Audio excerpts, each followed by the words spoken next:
여러분 안녕하십니까? 4월 16일, 오늘은 세월호 참사가 일어난 지 4년째 되는 날입니다. 4주기를 맞아 오늘 전국에는 노란색 추모 물결이 가득했고 저마다 사연을 간직한 304명의 희생자들을 잊지 않고 기억하겠다는 다짐도 이어졌습니다. 오늘 8시 뉴스는 더 이상의 비극을 막고 안전한 대한민국을 만들어가자는 그날의 의미를 되새기며 세월호 4주기 소식으로 시작하겠습니다. 자, 그럼 먼저 세월호의 아픔이 묻어있는 목포 신항으로 가보겠습니다. 이곳에선 현재 인양한 세월호를 똑바로 세우기 위한 작업이 이루어지고 있습니다. 자, 박진호 앵커. 네, 목포 신항에 나와 있습니다. 네, 그것도 오늘 추모객들이 많이 찾았을 것 같은데 세월호 직립 작업은 잘 진행되고 있습니까? 네, 당초 다음 달 말로 예정됐던 세월호 직립 작업이 보름 정도 앞당겨졌다는 소식이 오늘 들어왔습니다. 이거 목포에 와서 진도 팽목항을 오가면서 가장 많이 보고 들었던 말은 미안합니다, 잊지 않겠습니다, 이 두 마디였습니다. 4년의 긴 시간에도 그날의 상처와 기다림은 계속되고 있습니다. 그 야속한 바다를 제가 취재 헬기를 타고 둘러봤습니다. 제주로 가는 그 뱃길에 다른 여객선들이 다닙니다. 하늘에선 작은 점 하나, 노란색 부표만 덩그러니 남아 4년 전의 그 바다임을 알려줍니다. 거친 물결에 흔들리는 세월이란 두 글자가 선명합니다. 당시 승선자는 476명, 이 중 172명이 구조됐고 304명은 돌아오지 못했습니다. 네 번째 봄을 맞았지만 아직도 5명을 찾지 못한 기다림의 바다입니다. 침몰 해역을 마주보고 있는 동거차도, 산 위에는 유가족이 머물렀던 천막들이 남았습니다. 기약 없는 인양 작업에 애가 탔던 부모의 마음처럼 찢겨 있습니다. 희생자를 추모하는 길, 팽목 바람길이 열린 항구에는 주말부터 추모객들이 찾아왔습니다. 하나하나 아픔을 담은 노란 리본들이 꽃잎처럼 나부낍니다. 아이 손을 꼭 잡은 엄마는 잊어선 안 된다고 속삭입니다. 이 아이는 1살 정도 됐었거든요. 세월호 아이도 이 아이는 알고 있더라고요. 세월호가 어떤지. 휴가를 내고 서울에서 왔다는 젊은 직장인은 정부와 정치 또 언론의 잘못을 묻습니다. 여러 가지 문제점이 그동안에 항상 있어 왔겠지만 그거를 정말 신랄하게 보여준 첫 번째 사건이어서 그렇게 더 많이 사람들 기억하고 있는 것 같아요, 아직까지. SBS 박진호입니다. 오늘 추모의 물결은 전국적으로 이어졌습니다. 안산의 합동분향소에선 마지막 연결식이 진행됐습니다. 지난 4년 동안 70만 명의 추모객이 다녀간 합동분향소는 이제 문을 닫고 새로운 추모 공간을 찾게 됩니다. 원종진 기자가 보도합니다. 안산 정부 합동분향소에는 참사 4주기를 맞아 유가족과 시민 등 5천여 명이 모였습니다. 아이들이 곁을 떠난 지 4년이 흘렀지만 그날의 슬픔은 아물지 않았습니다. 구름이 되고 바람이 되어서 너희들이 꿈꾸었던 곳에 가거라. 귓가에 바람이 스칠 때 그때 너희가 함께 하고 있다고 생각할게. 사랑한다. 유족 일부는 헌화도 중 오열하다 쓰러지기도 했습니다. 참석한 시민도 함께 울었습니다. 그러면서도 유족들은 아이들의 희생이 헛되지 않게 만들겠다고 다짐했습니다. 우리가 안전사회로 나아가는 시작이 되게 꼭 만들 거야. 꼭 그렇게 될 거야. 언니 부끄럽지 않게 살게. 너무너무 사랑해. 언니가. 정부도 세월호의 교훈을 잊지 않겠다고 약속했습니다.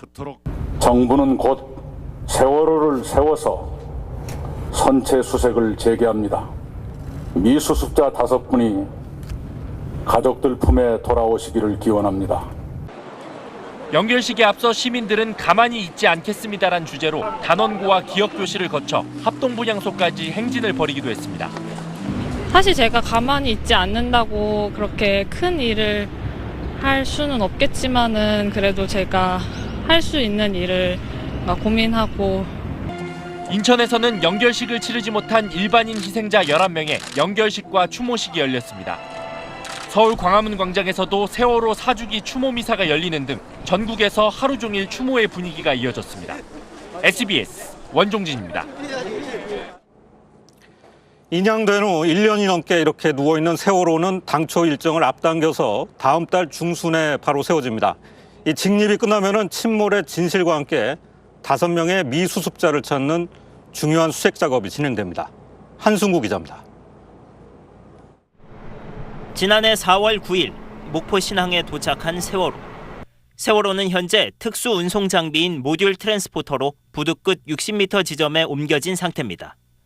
바닥에 설치돼 있던 33개의 빔에 니은자 모양의 수직빔 33개를 더 붙였습니다. 다음 달 10,000톤급 해상 크레인이 도착하면 수평 빔과 수직빔 66개에 각각 와이어를 건 뒤 천천히 돌려 세우게 됩니다. 예민한 작업이어서 당일 풍속은 초속 8m, 조류는 초속 0.3m, 파고는 0.5m를 넘지 말아야 합니다. 내부 보강 작업도 필수적입니다. 특히 이제 기관실 같은 경우나 타겟차 같은 경우에는 철판이 떨어져서 조사할 수 있는 이제 배관 같은 게 치게 되면은 조사가 이루어지지 못하기 때문에. 세운 뒤에는 미수습자 수습과 유류품 수색, 침몰 원인 조사를 합니다. 수색이 거의 이루어지지 못했던 좌현 선수에서 중앙 부분까지와 침몰 원인 규명에 중요한 기관실 등이 중점 조사 대상입니다. 좌현을 중심으로 외부 충돌 가능성도 다시 따져볼 계획입니다.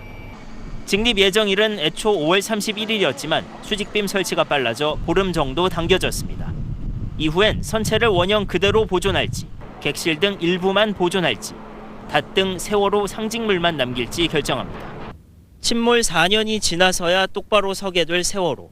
가족들은 세월호와 함께 진실도 바로 서길 기원하고 있습니다. SBS 한승구입니다. 세월호가 왜 침몰했고 왜 그렇게 빨리 가라앉았는지 가장 중요한 진상규명 작업은 이제서야 새 국면을 맞아서 활로를 찾고 있습니다. 선체조사위원회는 그동안 논란의 대상이었던 이 외부 충격의 가능성도 열어놓고 조사를 진행 중입니다. 박민아 기자가 보도합니다.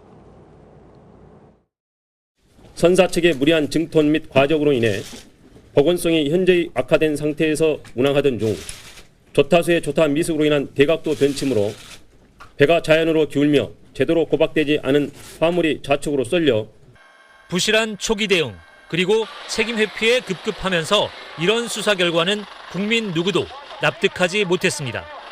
상급법원은 검찰이 지목한 침몰 원인 외에 조타기 등 기계적 결함 가능성도 배제하지 않았습니다. 하지만 7시간의 진실을 감추려는 박근혜 정권의 방해가 계속됐고 1기 특별조사위원회가 제 역할을 못하면서 불신은 증폭됐습니다. 선체조사위원회가 인양된 세월호를 조사한 결과 기관실 등에 물이 들어가는 걸 막아주는 수밀문이 모두 열려있는 사실을 발견했습니다.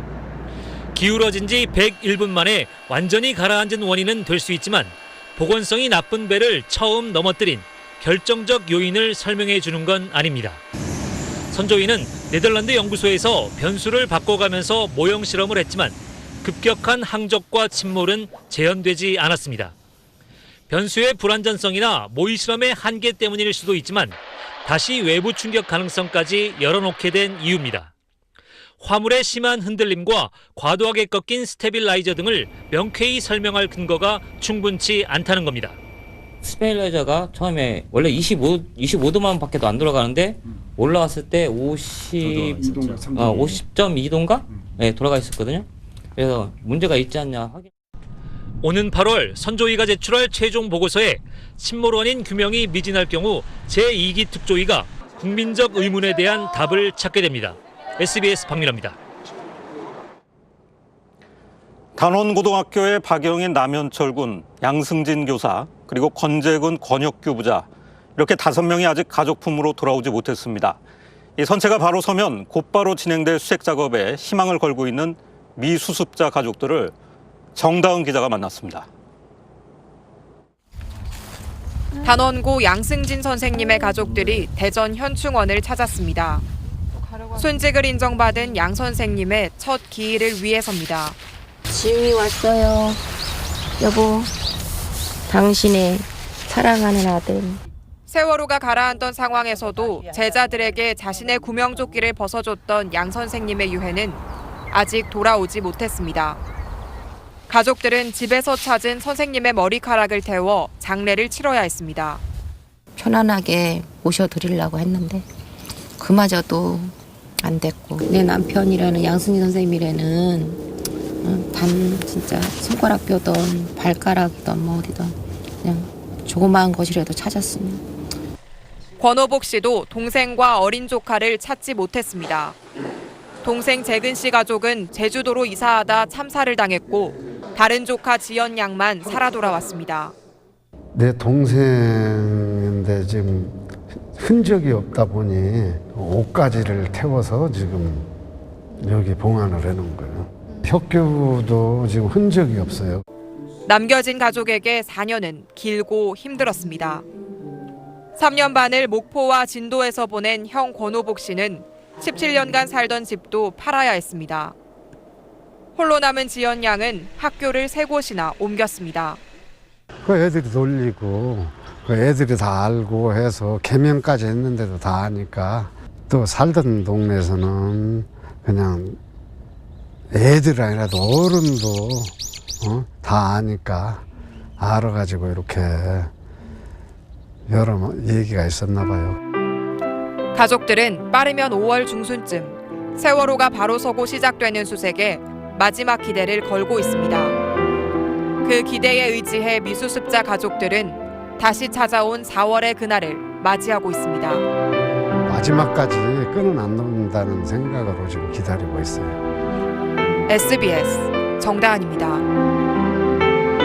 SBS 강청환입니다.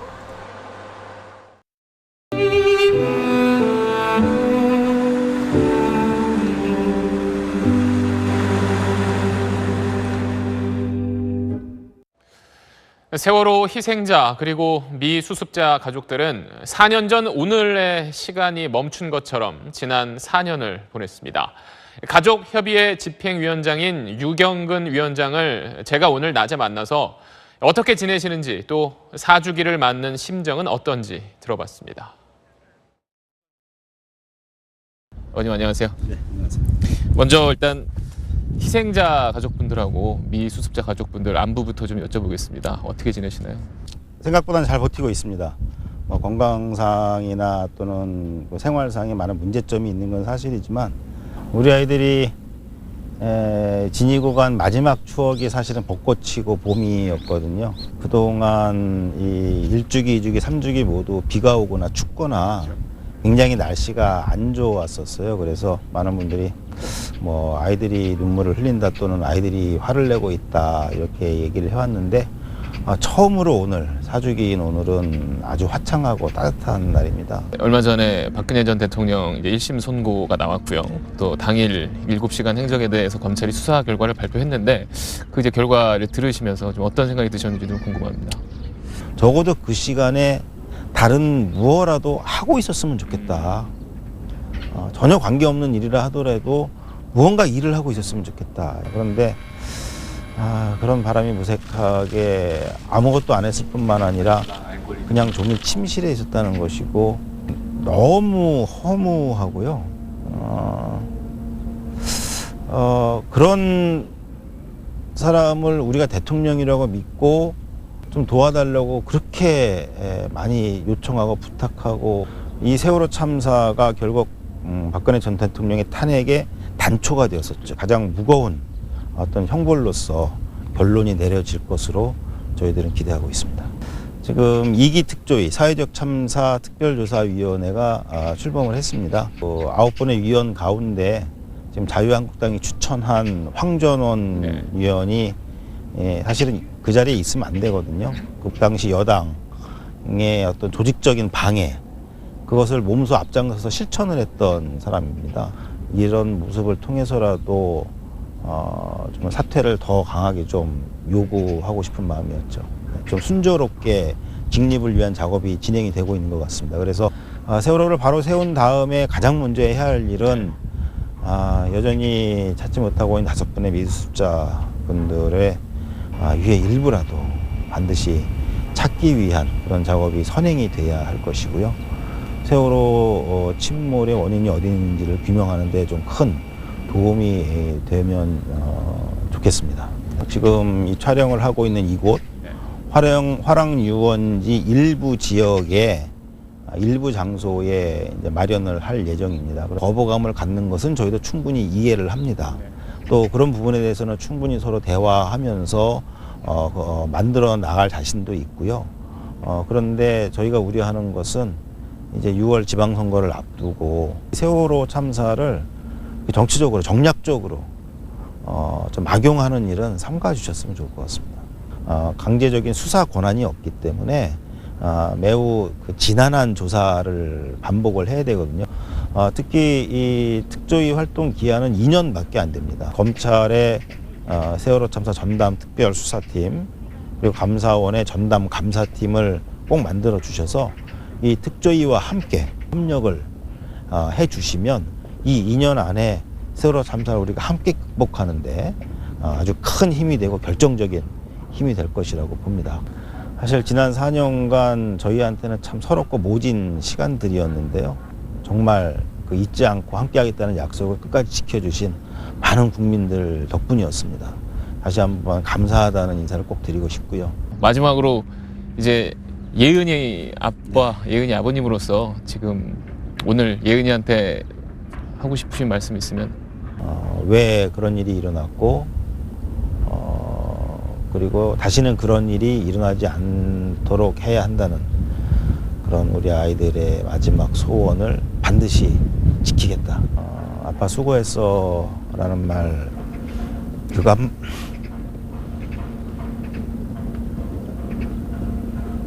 그거 한마디만 해주면 좋겠습니다. 그게 제 소원입니다.